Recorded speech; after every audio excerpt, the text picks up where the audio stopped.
Good morning students. कल हम लोगों ने बात की थी फ्रांसीसी क्रांति के बारे में और फ्रांसीसी क्रांति का जो बैकग्राउंड था वो मैंने आपको समझाया कि किस तरह से इन्होंने टेनिस कोर्ट के टाउन हॉल में शपथ लेते हैं, यानी टाउन हॉल के सामने एकत्र हुए, वो टेनिस कोर्ट था और उसके साथ में इन्होंने एक जनसेना का आह्वान किया। आज हम लोग पॉइंट टू पॉइंट पढ़ेंगे कि क्या क्या रीजंस हुए थे। देखो, क्रांति का उद्गम जो है वो 14 जुलाई 1489 को हुआ।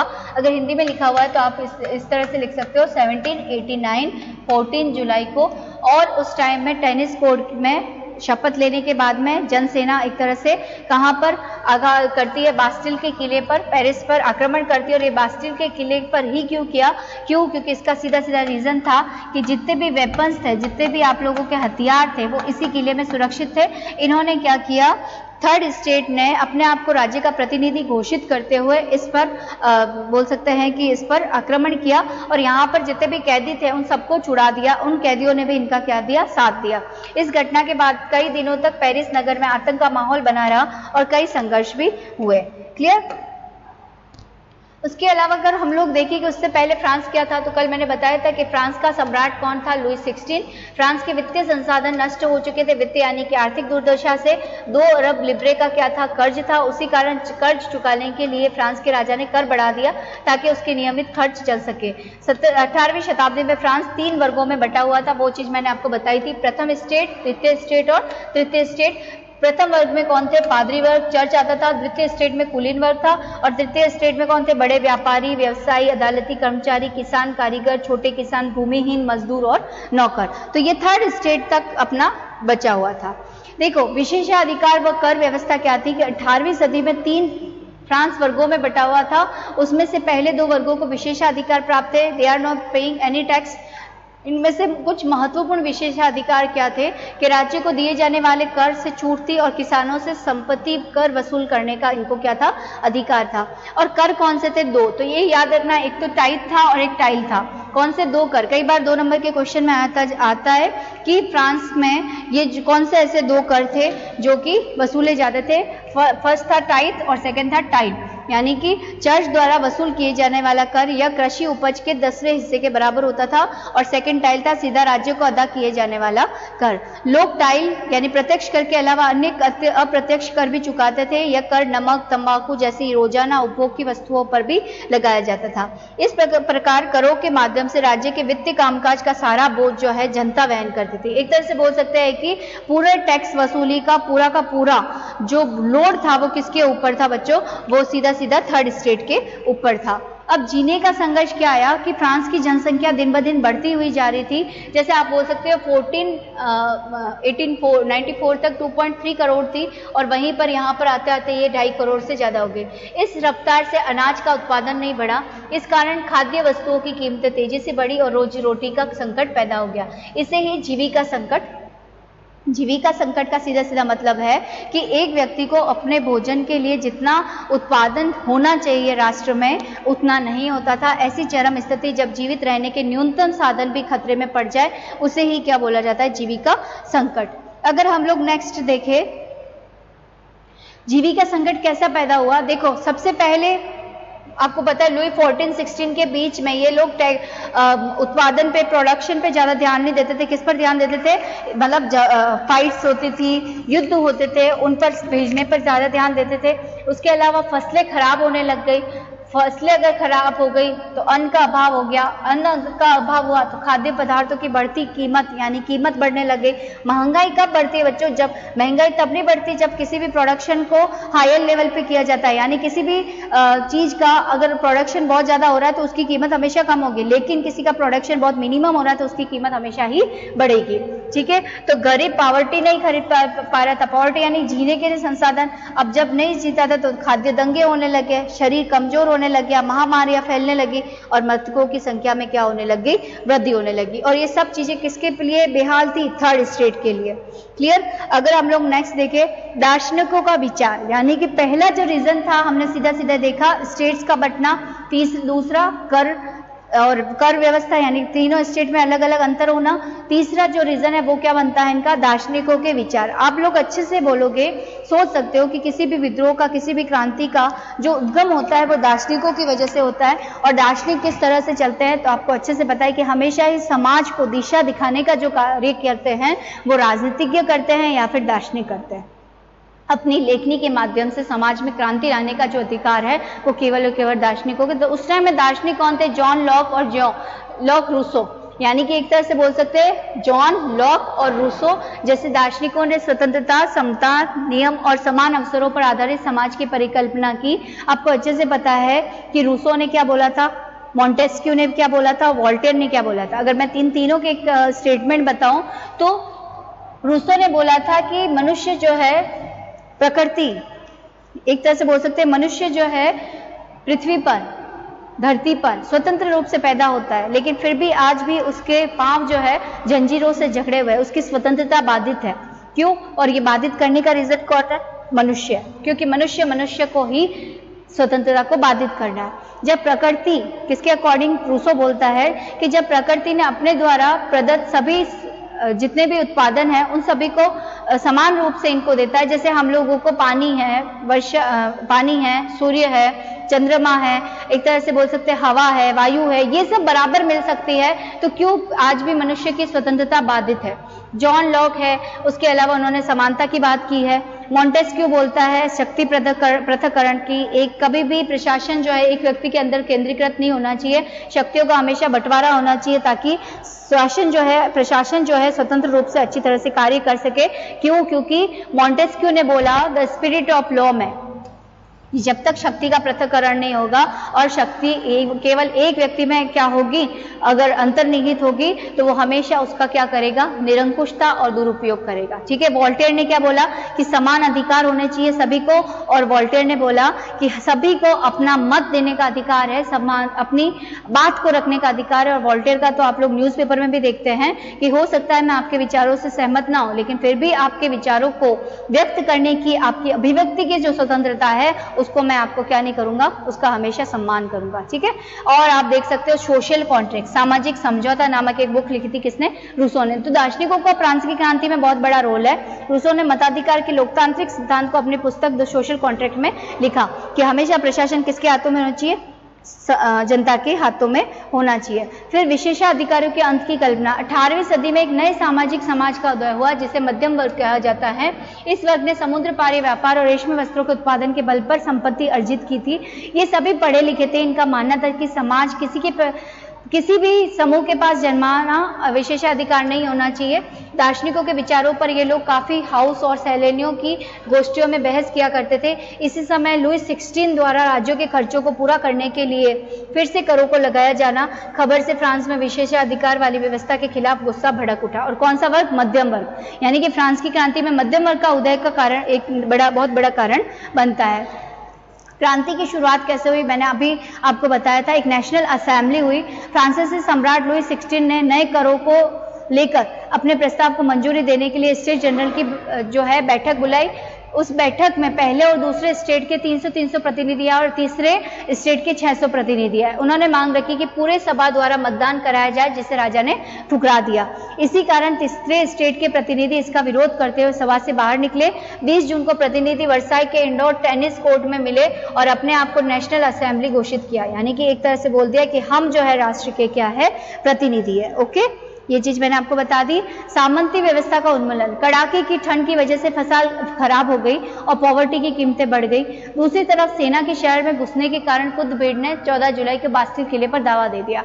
अब देखो, इसका एक रीजन है और इस रीजन को आपको समझना है कि थर्ड स्टेट को कंट्रोल करने के लिए लुई 16 ने बाहर की सेना को बुलाया।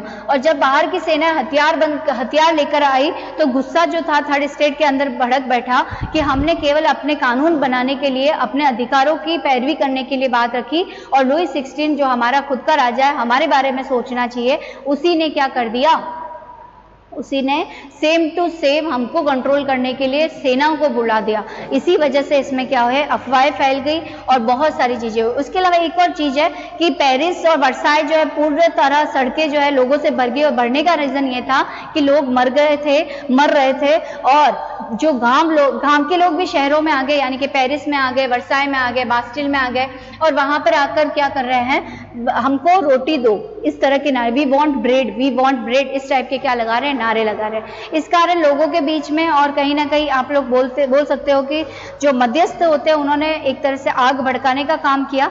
कुलीन वर्ग बड़ी संख्या में गिरे, छोड़कर भाग गए। इस विद्रोह के कारण लुई 16 ने अपनी सत्ता पर संविधान के अहंस की बात मान ली और 8 अगस्त 1789 को करों और कर्तव्यों और बंधनों वाली सामंती व्यवस्था का उन्मूलन हो गया। यानी सामंती व्यवस्था को क्या कर दिया, खत्म कर दिया। अब केवल और केवल राजा से निपटना बाकी था, किसको, थर्ड स्टेट को। अगर हम लोग देखें संविधान के अंतर्गत राजनीतिक व्यवस्था, तो अगर हम लोग देखें तो उस टाइम क्या था, न्यायपालिका होती थी, कार्यपालिका होती थी, विधायिका होती थी। ठीक है, न्यायाधीश जो होता था वोट डालने का अधिकार था, सम्राट, मंत्री, नेशनल असेंबली में 745 सदस्य थे, निर्वाचक कितने थे, 50,000, और सक्रिय नागरिक कितने थे, मताधिकार प्राप्त लोग 2.8 करोड़ की जनसंख्या में लगभग 40 लाख लोगों को गिना गया, और निष्क्रिय नागरिक मताधिकार प्राप्त नहीं, लगभग 30 लाख पुरुष, महिलाओं, बच्चों और 25 से वर्ष ये। तो यानी कि आप बोल सकते हो कि इनमें से 2.5 करोड़ की जनसंख्या को केवल 40 लाख लोगों को ही करने का अधिकार था, वोट डालने का अधिकार केवल इन लोगों को था, इनको नहीं था, और इसी की तो लड़ाई थी। सम्राट के नियंत्रण में नेशनल असेंबली हुआ करती थी, इसको निषेध करने का अधिकार, यानी कि इसके द्वारा विधायिका, भाई आप भी देखते हो, पॉलिटिकल साइंस के स्टूडेंट हो तो आपको पता है कि किसी भी राज्य को सुचारू रूप से चलाना है तो व्यवस्थापिका होती है, कार्यपालिका होती है, न्यायपालिका होती है। जो न्यायपालिका है उसका तो अलग ही फंडा है, आपको अच्छे से पता है, वोट द्वारा करते थे। सम्राट किसी भी नेशनल असेंबली जो होती थी विधायिका, उसके सारे सदस्य किसके ऊपर उत्तरदायी थे, सम्राट के प्रति। सम्राट चाहे तो इनके द्वारा बनाए हुए सब किसी भी कानून को क्या कर सकता था, निषेध कर सकता था, और इसके मंत्री जो है नियंत्रित होते थे किस पर, नियंत्रण में, निर्वाचक इस तरह के। तो इस तरह की चीजें उस टाइम हुआ करती थी। अब जब एंड टाइम पर जाकर लुई 16 ने बात मान ली तो फ्रांस में गणतंत्र की स्थापना हुई। संविधान पर हस्ताक्षर करने के बाद लुई 16, ठीक है, लुई 14 की गुप्त बातचीत प्रशा के द्वारा राजा के साथ चालू थी। इसके बाद होने वाली घटनाओं को रोकने के लिए रूस और पड़ोसी देशों ने सेना भेजने का निर्णय लिया, मगर इस निर्णय पर अमल होने से पहले ही अप्रैल 1902 में ऑस्ट्रिया प्रशा के विरुद्ध युद्ध छिड़ गया। हजारों स्वयंसेवी इसमें भर्ती हो गए। उन्होंने इस युद्ध को यूरोपीय राज्यों और कुलीनों के विरुद्ध जनता की संघ के रूप में लिया। उनके होठों पर देशभक्ति के जो तराने थे उनमें से एक मर्सिलेस भी था, जो आगे चलकर फ्रांस का राष्ट्रीय गीत बना, मर्सिलेस। ओके, क्लबों का निर्माण हुआ। अपनी क्रांति के सिलसिले आगे बढ़ाने की जरूरत को लोगों ने महसूस किया और संविधान में सिर्फ अमीरों को नहीं, मतदान का भी अधिकार मिला। लोगों ने अपने राजनीतिक क्लब बनाने के लिए इसमें जैकोबियन क्लब सबसे पहले सफल क्लब था। यह क्लब पेरिस के भूतपूर्व कॉन्वेंट्स ऑफ सेंट जैकब के नाम पर रखा गया था। जैकोबियन क्लब की विशेषताएं, मैक्समिलियन रोबेस्पियर, ये इसके क्या थे, व्यक्ति थे, इनके एक तरह से नेता थे, लीडर्स थे। इस क्लब के सदस्य मुख्यतः समा के कम समृद्ध हिस्से में से आते थे। समा एक एरिया था, वहां से आते थे। उनके नेता मैक्समिलियन और रोबेस्पियर थे। मैक्समिलियन रोबेस्पियर वे गोदी कामगारों की तरह लंबी धारीदार पतलून पहनते थे, इसीलिए इन्हें 100 कुलौत के नाम से भी जाना जाता था। 100 कुलौत का शाब्दिक अर्थ होता था बिना घुटने वाले। वे लोग लाल रंग की टोपी पहनते थे और स्वतंत्रता का प्रतीक मानते थे। महिलाओं को ऐसा करने की इजाजत नहीं थी। ये चीज याद रखना। अब ये चीजें क्यों हो रही है कि राजा ने मान लिया कि हम तुम्हारी बात मानते हैं कि संविधान का निर्माण होना चाहिए, लेकिन संविधान का निर्माण कैसे होना चाहिए। अब ये जैकोबियन और जेरोलिन दो भागों में विभक्त हो गए। कोई राजतंत्र के सपोर्ट में था, राजा के होते हुए संविधान का निर्माण हो, और कुछ सोच रहे थे कि राजा तो होना ही नहीं चाहिए, केवल और केवल संविधान और कानून और पार्लियामेंट होनी चाहिए। अब हुआ क्या कि गर्मियों में जैकोबियन ने खाद्य पदार्थों की महंगाई के खिलाफ हिंसक विद्रोह की योजना बनाई। 10 अगस्त की सुबह उन्होंने ट्रिलियन के महल पर दावा बोला। राजा को बंदी बनाया गया। उसके बाद असेंबली ने शाही परिवार को भी बंदी बना दिया। नए चुनाव हुए। 29 वर्ष से अधिक उम्र वाले सभी पुरुषों को मतदान का अधिकार मिला। नवनिर्वाचित असेंबली को कन्वेंशन का नाम दिया गया और 21 सितंबर 1992 को फ्रांस गणतंत्र बन गया। ठीक है, तो यहाँ तक आपको समझ में आ गया। आतंक राज जो है वह समाप्त हुआ। के काल को आतंक का युग कहा जाता है। कब के 1798 तक, 1773 से 1798 तक के काल को आतंक का युग कहा गया। 21 सितंबर 1793 को लुई 16 को देशद्रोह के आरोप में गिलोटिन पर चढ़ा दिया गया और जल्द ही मैरी अंतोतो के भी यही हश्र हुआ। दोनों को क्या किया गया, मैरी अंतोतो को गिलोटिन पर चढ़ाते हुए यानी कि मारते, उनको फांसी दे दी गई लुई 16 को गिलोटिन पर चढ़ाते हुए। गिलोटिन जहां पर लटकाया जाता है वो वाली चीज, ठीक है। रॉबस्पियर के कानून में उसकी मृत्यु। उन्होंने क्या कानून बनाया था कि गणतंत्र के शत्रुओं को व उससे असहमति जताने वालों को जेल में डाल दिया जाए। मतलब गणतंत्र तो बनना ही चाहिए, जनतंत्र की बात। मजदूरी व कीमतों की अधिकतम सीमा तय की जाए, गोश्त और प्रवृत्ति की राशनिंग की जाए, किसानों को अपना अनाज शहरों में ले जाकर सरकार द्वारा तय कीमतों पर बेचने के लिए मजबूर कर दिया गया। साबुत गेहूं में बनी व बराबरी का प्रतीक मानी जाने वाली समता रोटी खाना अनिवार्य कर दिया गया। परंपरागत मोनस्यर और मदाम के स्थान पर सितोलियन और सितोइन ये खाने वाले के नाम है। रॉबस्पियर ने ओनी नीतियों को अपनी सख्ती से लागू किया ताकि उसके समर्थकों ने परेशान होकर उसे न्यायालय द्वारा दोषी ठहराकर जुलाई को गिलोटिन पर चढ़ा दिया गया, ठीक है। फ्रांस में डायरेक्टरी का शासन। जैकोबिन सरकार के पतन के बाद मध्यम वर्ग के संपन्न तबके के पास सत्ता आ गई। नए संविधान के तहत संपत्तिहीन, देखो आप ये समझो, लुई 16 के खत्म होते ही जैकोबियन लोगों ने सत्ता संभाली। जैकोबियन के खत्म होते ही किसके पास आ गया, मध्यम वर्ग के पास। सबने, देखो ये लड़ाई किसके लिए हो रही है, स्वतंत्रता समानता के लिए, लेकिन फिर भी एक वर्ग अपने अकॉर्डिंग चल रहा है। अभी भी जिस उद्देश्य के साथ में ये क्रांति शुरू हुई उसको अभी तक ये सक्सेसफुली प्राप्त नहीं कर पाए, क्योंकि अभी एक बार जैकोबियन वर्ग आ गया तो उसने भी अपने हिसाब से चला है। फिर मध्यम वर्ग, तो मध्यम वर्ग अपने अधिकारों के हिसाब से सारा कार्य करेगा।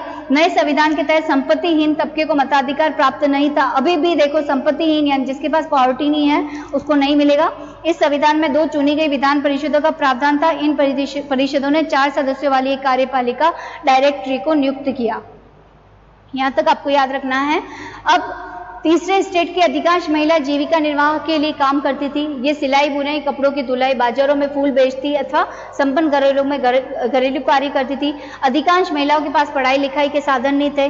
केवल कुलीनों की लड़कियों को ही कॉन्वेंट में पढ़ने का अधिकार था। कामकाजी महिलाओं को परिवार का पालन पोषण करना पड़ता था और उनकी मजदूरी पुरुषों के मुकाबले कम थी। तो अब ये चीज देखो, ये यहाँ पे जो संघर्ष है वो केवल वर्गों के बीच में नहीं है, यहाँ पर मैन और वुमेन इन दोनों के बीच में भी बहुत ही अंतर है। तो अब जो चीजें होगी वही चीजें घटनाक्रम फ्रांस की क्रांति के आगे बढ़ेगी। महिलाओं की स्थिति में सुधार की सोच। फ्रांस के विभिन्न नगरों में महिलाओं के जो क्लब बने गए कि हम हमारे अधिकारों की बात रखेंगे। उनमें सबसे पहले तो society of revolutionary and Republican women सबसे मशहूर क्लब था। उनकी प्रमुख मांग थी कि उन्हें पुरुषों के समान राजनीतिक अधिकार प्राप्त हो। महिलाओं के संविधान से निराश थी क्योंकि उन्हें निष्क्रिय नागरिक का दर्जा प्राप्त किया गया था। एक्टिवेट नहीं थे, डीएक्टिवेटेड सिटीजन ऑफ फ्रांस थे। उनका मानना था कि नई सरकार उनके हितों का प्रतिनिधित्व होना चाहिए। नई सरकार में महिलाओं के जीवन में सुधार आया। प्रारंभिक वर्षों में क्रांतिकारी सरकार ने ऐसे कुछ कानून बनाए जो महिलाओं के जीवन में सुधार लाए। सरकारी स्कूलों की स्थापना के साथ लड़कियों को प्राइमरी एजुकेशन का अनिवार्य कर दिया गया। पिता की मर्जी के खिलाफ शादी करने के लिए बाध्य नहीं किया जाता था। शादी स्वैच्छिक अनुबंध बना दिया गया और उनका पंजीकरण कराया जाने लगा। तलाक को कानूनी रूप दे दिया गया। अब महिला व्यावसायिक प्रशिक्षण ले सकती थी, छोटे मोटे व्यवसाय चला सकती थी और मताधिकार में भी उनके स्थिति को क्या कर दिया गया, मत देने का अधिकार भी प्राप्त हुआ। तो स्थिति में सुधार आया। दास प्रथा थी। कैरिबियन उपनिवेश तंबाकू, नील, चीनी, कॉफी जैसे वस्तुओं के महत्वपूर्ण आपूर्तिकर्ता थे। यूरोपियों की अनिच्छा की वजह से बागानों में श्रम की कमी आ गई। इस कमी को यूरोप, अफ्रीका और अमेरिका के बीच त्रिकोणीय दास व्यापार द्वारा किया जाता था। यूरोप, अफ्रीका और अमेरिका के बीच त्रिकोणीय दास व्यापार किस तरह से होता था? फॉर एग्जाम्पल, ये आपका क्या है, यूरोप। ये क्या है आपका, यूरोप। अमेरिका कहाँ पर है, ये। और यहाँ पे क्या है आपके, अफ्रीका।